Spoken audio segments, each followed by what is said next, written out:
Salut tout le monde, c'est Maxime FCB, le débrief de FC Barcelone contre Athletic Club, c'est maintenant.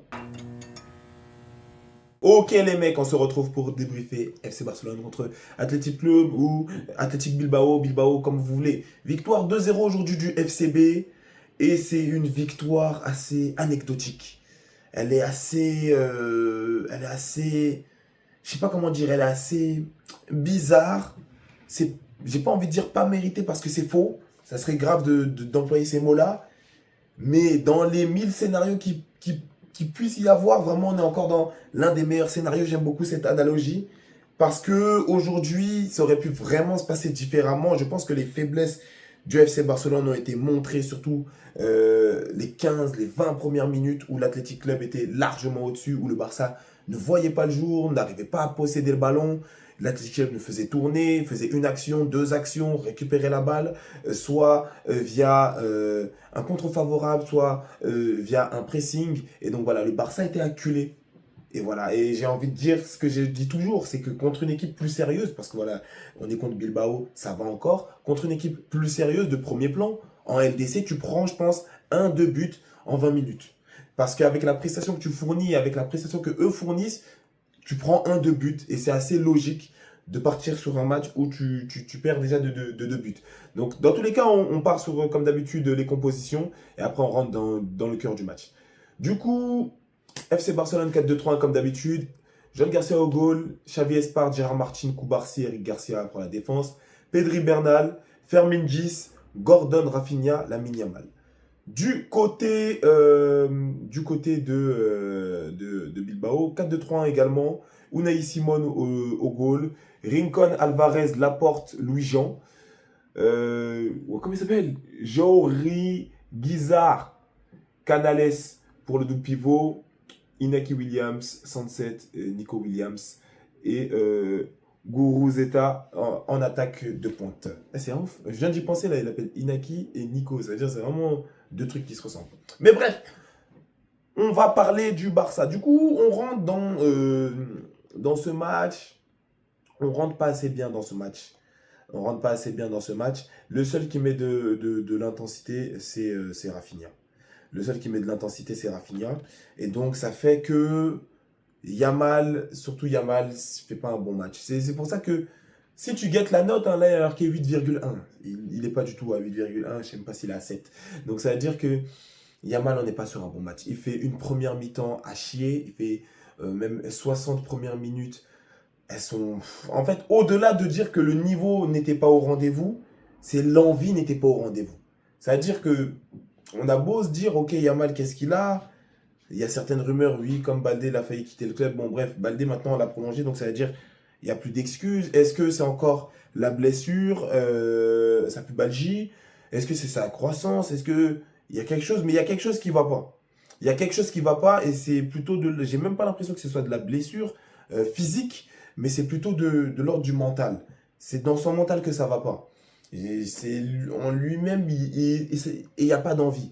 Et derrière, il n'y a pas d'envie. Et Flick, au dernier match, l'avait sorti à la 60e.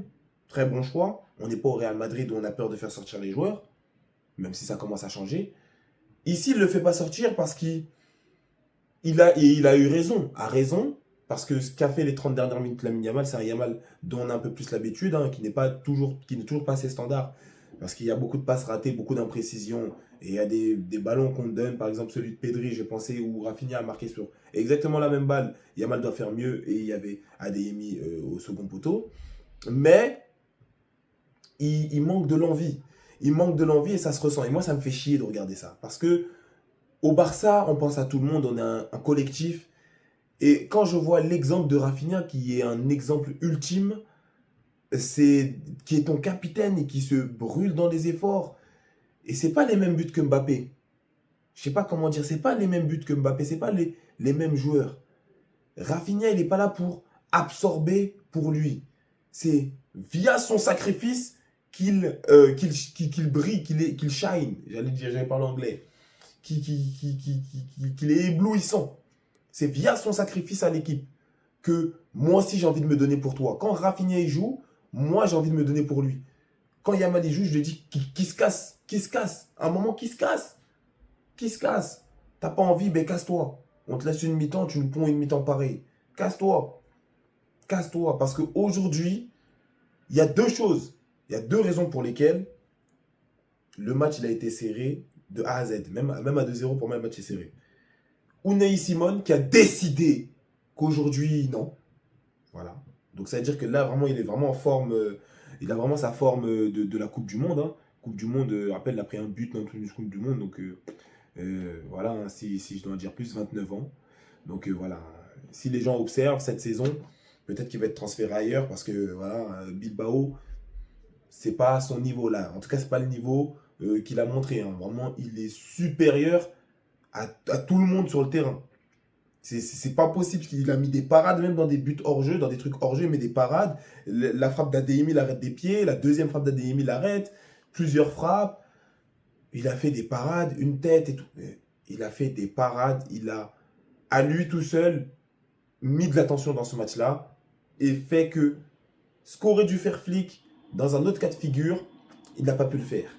Parce qu'à lui tout seul, il a décidé que le score, non, non, non. Parce que sans un autre gardien, ou lui dans une forme un peu moins bonne, c'est 5-0 ce match-là, et on est en train de tenir d'autres discours.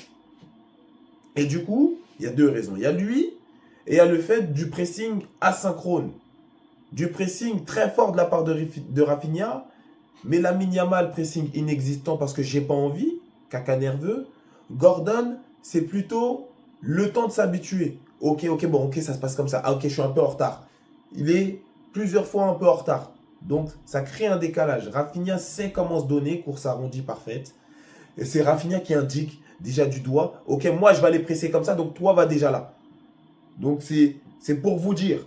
Donc, il faut que la mentale, vous ne pouvez pas avoir Rafinha devant et pas vous exploser comme lui. Et donc, ça fait que Gordon, il est un peu en retard parce qu'il s'habitue tout doucement à la manière dont ça joue au FCB. Et Yamal, parce qu'il n'avait pas envie aujourd'hui. Fermin, j'ai bien aimé. Fermin, finalement, son but est mérité parce que c'est via les efforts d'Adeyemi, encore une fois, qui prolonge son effort et qui vient centrer parce qu'il a ajouté voilà, du dynamisme. On l'a fait rentrer pour ça. Que vas-y, Fermin va trouver un but. Fermin, ça va être très fort. Fermin, je vous l'ai dit, ça va être très très fort. Et voilà, tenez-vous prêts parce que j'ai fait une vidéo sur Fermin Lopez, elle n'a pas été beaucoup vue. J'ai fait une vidéo sur Fermin Lopez qui n'a pas été beaucoup vue, mais ça va être la vidéo d'intro de ma chaîne. N'hésitez pas à aller voir la vidéo sur Fermin Lopez parce que je dis beaucoup de choses là-bas et c'est moi qui l'aurais dit en premier, vous l'avez vu ici. Mais Fermin, ça va être très effrayant cette saison, il ne faudra pas être choqué. Mais si je dois revenir quand même sur le problème du Barça, c'est cette entame de match. Alors dans l'entame de match, c'est assez compliqué de dire ce qui se passe parce que j'ai pas encore totalement bien compris. J'essaie d'analyser, j'essaie de fournir mon analyse la plus juste et je peux encore me tromper. Mais sur l'entame de match, alors je sais pas si, comme le système il est énergivore et que les gens c'est des diesels sur le terrain, ils ont du mal à démarrer pour donner l'énergie qui est nécessaire pour bien défendre, en tout cas pour bien contre-attaquer, contre-pressinguer avec ce système de jeu-là. Donc voilà, ils ne sont pas encore rentrés dedans, tout simplement, si je dois simplifier. Ou soit, je ne sais pas c'est quoi. Je ne sais pas, je saurais dire. Parce que, ok, il y avait, le commentateur a dit peut-être premier match au Camp Nou, donc c'est chaud. Une équipe assez jeune, assez nouvelle. Il y a pas mal de gens qui ne sont pas là d'habitude. Du Gérard Martin en DC, du Espoir, du Bernal, du Gordon et tout. Donc pas mal de nouveaux aussi. Ok. Rafinha qui est dans sa nouvelle position de neuf, il est là, hein, mais voilà, il y a pas mal de trucs. Et puis il y a du Eric Garcia à droite, où on vient de voir, par exemple, c'est un pur match pour montrer que Eric Garcia, latéral droit, ça ne sera pas possible lors des grosses rencontres de LDC.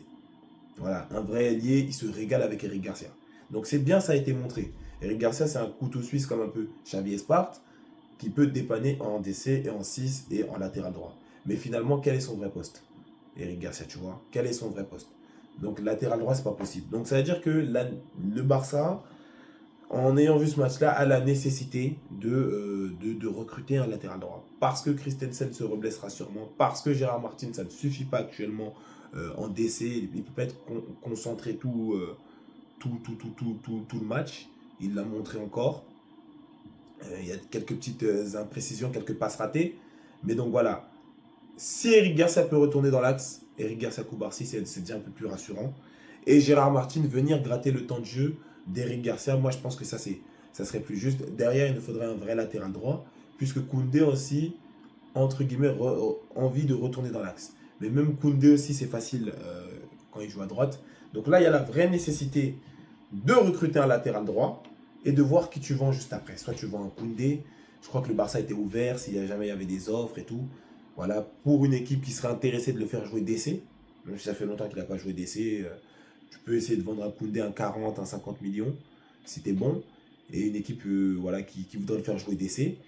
Mais c'est plus possible et il faudra recruter un latéral droit, un vrai latéral droit, performant à ce poste-là. Je pense à Gueladoué.